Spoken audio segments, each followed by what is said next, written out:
Saya merupakan ketua kumpulan bagi kumpulan yang memilih petai aksesori.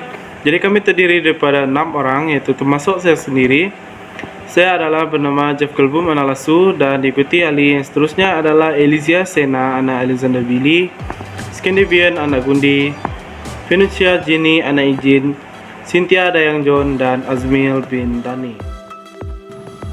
Saya Elysia Sena anak Alexander Billy dan saya akan menerangkan tentang mengapakah mensasarkan aksesori petai ini kepada golongan perempuan tua yang suka berfashion, terutamanya untuk golongan perempuan tua di Kota Kinabalu, Sabah. Salah satu sebab mengapa kami mensasarkan aksesori petai ini kepada golongan perempuan tua adalah satu, kerana keinginan mereka yang mahukan kelainan dalam berfashion. Seperti yang kita tahu, cita rasa golongan perempuan tua adalah lebih berbeza jika dibandingkan dengan golongan perempuan muda yang lebih berminat menggunakan perhiasan yang diperbuat daripada emas dan perak. Jadi di sini, golongan perempuan tua ingin menampakkan lagi keunikan dan kecantikan mereka agar lebih tersela berbanding dengan golongan perempuan muda. Yang kedua ialah untuk menjamin keselamatan golongan perempuan tua, terutamanya bagi mereka yang lemah dari segi fizikal. Walaupun ia hanya diperbuat dari petai, tetapi ia dapat mengelakkan daripada golongan perempuan tua menjadi mangsa ragut. Hal ini dikatakan demikian kerana kita tahu sekarang di bandar, kes ragut semakin berleluasa di negara kita. Jadi, walaupun penggunaan petai ini tidaklah bernilai tinggi, tetapi ia akan menjamin keselamatan mereka. Selain itu, kami ingin membantu golongan perempuan tua untuk mengurangkan kesakitan semasa mereka memakai perhiasan pada badan mereka. Hal ini dikatakan demikian bahawa kita tahu terdapat setengah perempuan tua yang mempunyai kulit yang sensitif terhadap bahan perhiasan yang diperbuat daripada emas ataupun perak. Kadang-kala kulit mereka akan berasa gatal dan kemerah-merahan. Contohnya apabila mereka menggunakan cincin emas pada jari mereka akan gatal dan tidak rasa selesa. Jadi, berbeza pula dengan cincin petai, mereka akan lebih selesa dan lebih kelihatan unik apabila menggunakan cincin petai tersebut. Assalamualaikum dan salam sejahtera. Saya Azmil bin Dani bernombor metrik BA19110950 akan membentangkan lokasi sasaran dan golongan sasaran kami untuk penjualan petai. Lokasi yang kami pilih adalah Pasar Kota Kinabalu ataupun Pasar Kota Kinabalu yang terletak di pusat bandar Kota Kinabalu yang berhadapan dengan Pulau Gaya. Kawasan pasar ini sangat bersih serta menarik pandangan mata memandang. Gerai peniaga yang berniaga di pasar ini disusun dan ditadbir oleh pihak yang berwajib dengan penuh sistematik. Kawasan pasar amat strategik untuk dikunjungi dengan panorama pandangan laut yang indah serta tiupan angin yang nyaman. Mengapa kami pilih kawasan ini, yaitu Pasar Besar Kota Kinabalu? Kerana sebuah lokasi yang diketahui umum dan mudah untuk mendapatkan sumber atau keperluan asas seperti makanan basah maupun makanan kering. Oleh itu, kami memilih untuk mendapatkan tapak di kawasan ini kerana kawasan ini terbagi kepada dua. Bagian basah yaitu untuk jualan basah seperti ikan, udang dan sebagainya. Untuk satu bagian pula yaitu untuk makanan kering seperti buah-buahan, sayur-sayuran. So, oleh itu kami memilih kawasan ini untuk penjualan petai kami. Ia amat strategik dan terletak di pusat bandar, yaitu terletak betul-betul di bandar Kota Kinabalu dan orang ramai akan berkunjung ke sana untuk mendapatkan keperluan asas dan untuk memudahkan masyarakat atau rakyat untuk mendapatkan keperluan tanpa tanpa tercari-cari lagi keperluan itu atau untuk mendapatkan keperluan seperti petai. Oleh itu sasaran yang kami sasarkan untuk penjualan petai kami adalah pengunjung yang berkunjung ke pasar Kota Kinabalu, yaitu daripada golongan, terutama golongan perempuan golongan tua, dan tidak kira semua lapisan ataupun peringkat umur. Mengapa kami pilih perempuan ini, golongan perempuan tua ini? Kerana kebanyakan pengunjung terdiri daripada golongan wanita ataupun perempuan golongan tua yang datang ke pasar. Kerana petai ini digemari oleh golongan yang seperti golongan perempuan golongan tua ini gemar sangat dengan petai. Menurut kepercayaan dan kajian orang lama bahawa petai ini mempunyai kebaikan dari segi kesihatan. Petai dipercaya oleh kaum wanita bahawa petai mempunyai kandungan nutrisi yang amat tinggi untuk tubuh badan. Kebanyakan golongan perempuan atau wanita golongan tua yang tinggal di kawasan bandar harus menjaga pemakanan petai. Oleh itu kami anjurkan atau syorkan kepada wanita ataupun tidak kira lapisan peringkat umur bahawa petai adalah pilihan terbaik untuk melengkapkan nutrisi seharian tanpa pengambilan kalori yang berlebihan. Okey, mengapa kami syorkan atau anjurkan kepada wanita untuk memakan petai? Petai terdiri daripada banyak kebaikan, antaranya ialah mineral. Mineral yang terkandung pada petai adalah seperti kalsium, fosforos, kalsium dan banyak lagi. Sumber mineral pada petai agak tinggi turunnya kalium dan kalsium. Ia amat sesuai untuk golongan yang berumur dan untuk memastikan kesihatan wanita terjaga. Okey, seterusnya kebaikan petai ini pula ialah vitamin. Petai mempunyai vitamin C dan B, iaitu mempunyai bahan antioksidan yang mampu melawan radikal bebas sekaligus menjaga kesihatan sel dan tisu badan wanita terutamanya. Seterusnya petai juga mempunyai kompaun bioaktif. Kompaun bioaktif ini berperanan sebagai anti-hipertensis, antioksidan, anti kanser dan banyak lagi. Antara kompaun bioaktif yang terdapat pada petai ialah pionol, dan ia amat sesuai untuk penjagaan kesihatan dalaman dan luaran kaum wanita itu sendiri. Seterusnya aktiviti antioksidan. Biji petai kaya dengan bahan-bahan antioksidan seperti flavonoids, polyphenol dan vitamin C. Ia amat sesuai untuk perempuan golongan tua untuk memakan petai. Antara khasiatnya ialah untuk memaksimumkan kesihatan individu yang mengambilnya, terutama kaum wanita itu sendiri. Seterusnya, petai juga anti kanser. Biji petai yang kaya dengan bahan antioksidan seperti vitamin C berpotensi untuk memelihara kesihatan sel dan bertindak untuk menghalang pembentukan sel tidak normal seperti kanser. Menurut kajian, pertumbuhan tumor dan sel kanser bergantung pada sistem imun host, iaitu badan kita sendiri. Bahan antioksidan terutama vitamin C dapat menguatkan antibodi tubuh untuk melawan serangan penyakit itu sendiri. Sekian. Saya adalah Kelvin dan saya ingin memberitahu Anda tentang petai. Mungkin anda hanya dengar bahwa petai itu sebagai satu makanan yang sering digemari oleh masyarakat Malaysia, tetapi Anda salah. Kerana menurut pakar, petai mengandungi protein lemak yang lebih banyak daripada tumbuhan yang terdapat di dalam hutan yang dijadikan makanan, yaitu mengandungi protein sebanyak 8%, 11% daripada karbohidrat dan 71% daripada air.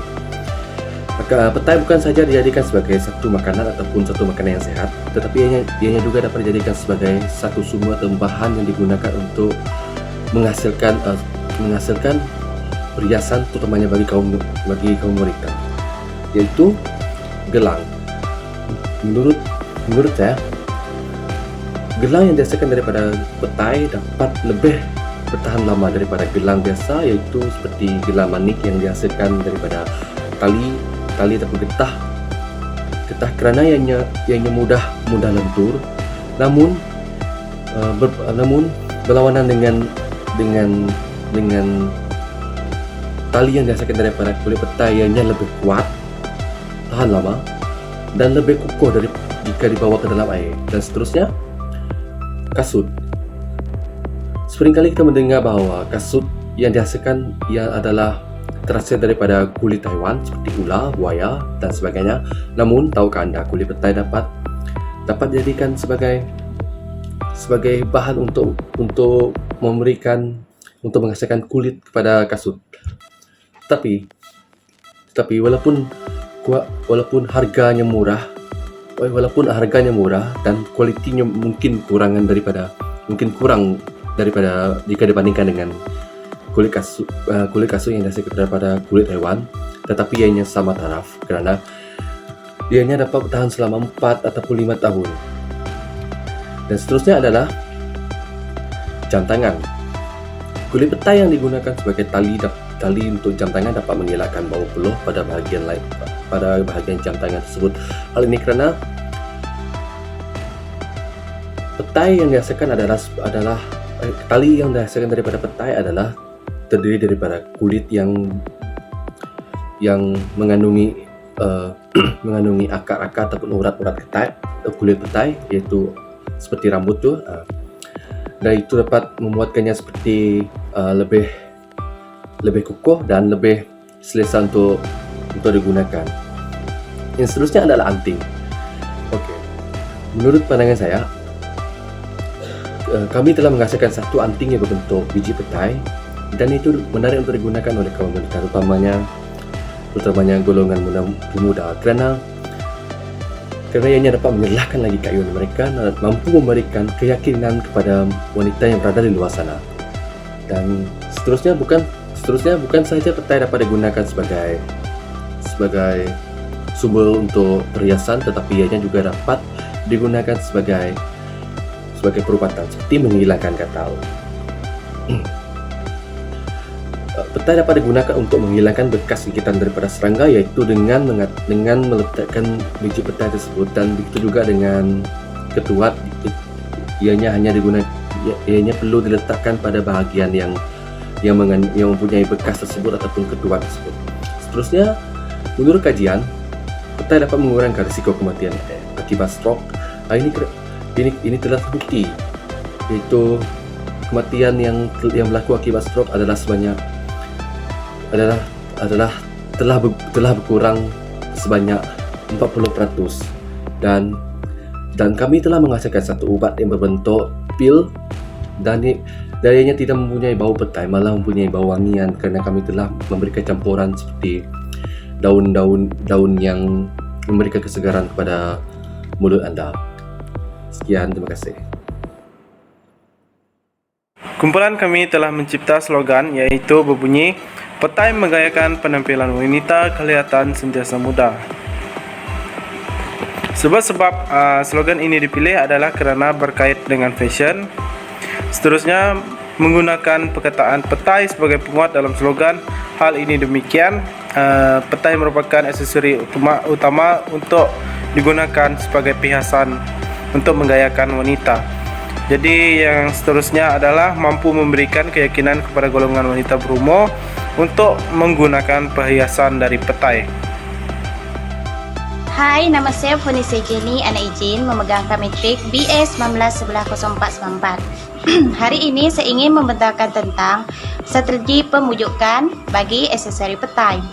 Aksesori petai ini mempunyai banyak kelebihan dan keistimewaannya yang tersendiri. Antaranya adalah cincin petai. Cincin petai ini dapat mengurangkan sakit pada bahagian tangan.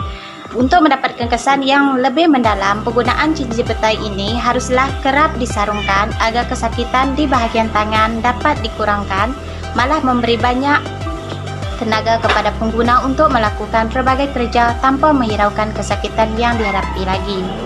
Aksesori cincin petai ini sangat memberi manfaat kepada pengguna bagi mengurangkan rasa sakit di bahagian tangan. Yang kedua adalah maskin petai. Maskin petai ini dapat mencegah dari terus kehilangan pelitup kegemaran dan membantu mengurangkan pelitup muka dan sentuhan wajah yang tidak perlu. Seterusnya, maskin petai ini juga memudahkan pengguna cermin-mata ketika membuka cermin-mata tanpa meletakkan di merata tempat namun tergantung di rantai ketika membukanya. Dan seterusnya adalah maskin petai ini dianggap praktikal kerana membantu pengguna yang malas menyimpan pelitup muka ke beg, namun maskin petai telah menjadi jalan penyelesaian kepada pengguna.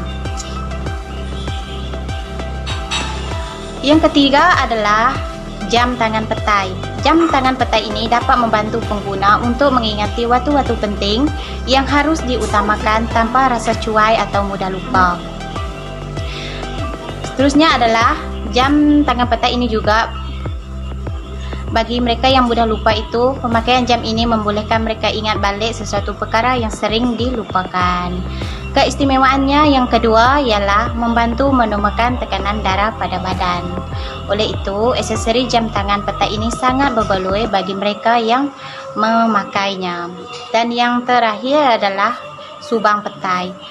Subang petai ini bukan saja unik rekaan bentuknya, tetapi memberi gambaran yang sangat menarik dan kreatif. Keistimewaan subang petai adalah dapat membantu menguatkan sistem pendengaran kepada pengguna. Mereka yang mempunyai masalah pendengaran itu dengan memakai subang petai ini dapat mengembalikan dan menyembuhkan sistem pendengaran dengan baik. Sekian daripada saya. Terima kasih. Salam sejahtera, nama saya Sindira Yang John, memegang nomor metrik BS 9110548. Saya akan membentangkan bahagian penambahan bagi strategi pemujukan, di mana pemujukan mampu untuk mempengaruhi orang lain untuk mempercayai kita. Antara strategi pemujukan bagi memperkenalkan lagi aksesori petai ini kepada orang ramai adalah melalui penggunaan risalah, di mana jenis kegiatan promosi ataupun pengiklanan melalui risalah ia melibatkan kos yang lebih rendah. Jika ingin mempunyai risalah yang baik, perlulah mempunyai rekaan yang menarik dari segi warna, pilihan gambar, jenis muka taib dan tema. Dan yang terpenting adalah risalah juga perlu mempunyai isi-isi penting seperti memasuki slogan produk. Sebagai contoh adalah petai menggayakan penampilan, wanita kelihatan sentiasa muda. Hal ini dapat mengalihkan fokus pelanggan jika membaca slogan tersebut. Selain itu, mempromosikan produk secara online. Ini merupakan satu cara yang paling efektif dengan memanfaatkan kemajuan teknologi dan juga internet. Hal ini juga membuatkan peniaga dapat berkomunikasi dengan lebih mudah dan cepat dengan pelanggannya, di mana peniaga dapat menggunakan platform seperti Instagram dan Facebook bagi memperkenalkan lagi produk mereka. Tambahan pula dalam keadaan COVID-19 ini, ia menghalang peniaga-peniaga untuk menjual secara bersemuka, hanya memperkenalkan jualan mereka melalui alam maya. Sebagai contoh, kami menggalakkan pelanggan ataupun pengikut yaitu followers di laman sosial kami untuk melawat produk ataupun servis yang ditawarkan agar mereka dapat menilai, membeli, dan memberi maklum balas terhadap produk tersebut secara langsung. Strategi pemujukan seterusnya adalah melalui jualan pribadi, di mana peniaga dapat berkomunikasi secara langsung dengan pelanggan agar mereka dapat menyampaikan maklumat yang lebih banyak dan jelas. Hal ini karena jualan pribadi juga sangat berfaedah apabila menjual produk yang bernilai, seperti aksesori petai yang merupakan aksesori yang lain daripada yang lain karena ia amat unik. Dengan jualan pribadi, kami dapat meyakinkan pelanggan agar tertarik dengan produk kami. Contohnya, kami akan memperkenalkan bahawa aksesori petai ini jika digunakan, ia akan membantu kesehatan seseorang itu. Dapatlah disimpulkan bahawa terdapat pelbagai strategi-strategi pemujukan agar kita mampu untuk mempengaruhi orang lain untuk mempercayai dan membeli produk kita. Itu saja dari saya, sekian dan terima kasih. Bagi poster pula, ini adalah merupakan poster kumpulan kami. Jadi apa yang terdapat dalam poster tersebut adalah mengenai aksesori petai dan antara cara kami menarik perhatian golongan sasaran kami iaitu wanita yang telah berumur, itu menggunakan perkataan mahu bergaya, tetapi sudah berumur. Jadi di sini jelas poster ini ditujukan untuk golongan wanita yang telah berumur, dan perkataan mari cuba bah. Jadi di sini menunjukkan orang yang kami target adalah merupakan orang yang berada di negeri Sabah, karena mari cuba bah merupakan perkataan yang berasal dari Sabah. Jadi aksesori promotion ataupun iklan ini adalah ditujukan untuk perempuan yang telah berumur yang berada di negeri Sabah, yaitu Kota Kinabalu. Jadi secara kesimpulannya, dalam dunia fashion ini setiap idea-idea yang telah ada perlu ditambah baik dan perlu mempunyai idea baru. Jadi di sini semakin berkembang sesuatu idea, semakin mencabar bagi seseorang itu mewujudkan fashion yang baru. Dan secara kesimpulannya juga, petai ini adalah idea yang sangat unik dan kerana ia digunakan sebagai satu perhiasan bagi melawakan dan mencantikkan seseorang wanita yang telah berumur. Dan yang terakhir, saya berharap pada masa akan datang dunia fashion terus berkembang dengan idea-idea yang lebih kreatif dan unik seperti idea petai ini, kerana kita tahu petai merupakan satu makanan yang lebih kurang dikatakan kegemaran bagi masyarakat Malaysia, namun ia mampu menjadi suatu fashion kerana ia telah berkembang penggunaannya dalam bidang fashion. Sekian, terima kasih daripada saya, Jeff Global Analasu, ingin mengundurkan diri, dan terima kasih.